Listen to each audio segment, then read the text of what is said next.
The message that you're sending to our educators is that we don't care about protecting your life.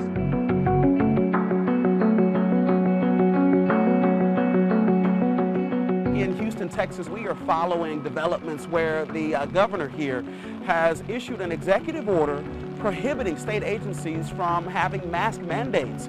This certainly has brought about a swift reaction, particularly among those who are connected to elementary schools, because kids that age, the younger kids, many of them have not been vaccinated.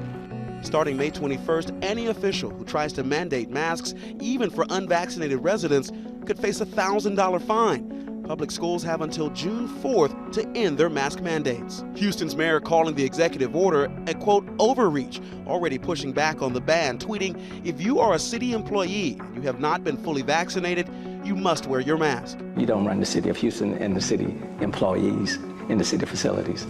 The mayor does. Teachers outraged. Every time that we think that we're almost to the end of this pandemic, that we're reaching a goal to make everybody safe, it seems like the state comes back and attacks a safety measure that we have asked for. The American Academy of Pediatrics encouraging students to continue wearing masks, saying in a statement, masks are still an important way to protect children from COVID-19, especially those under age 12 who are not yet eligible for the vaccine.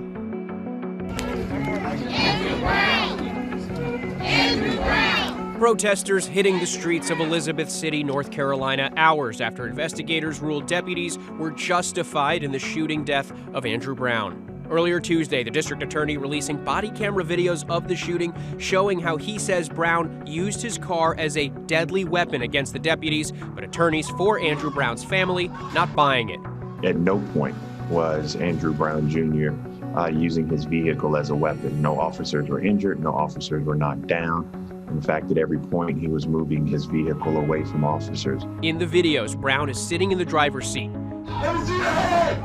One deputy grabs the door handle when Brown puts the car in reverse. He then gets boxed in.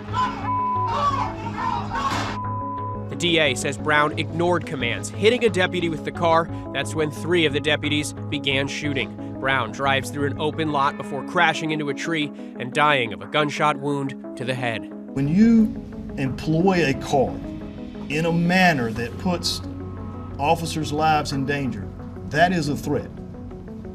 And I don't care what direction you're going.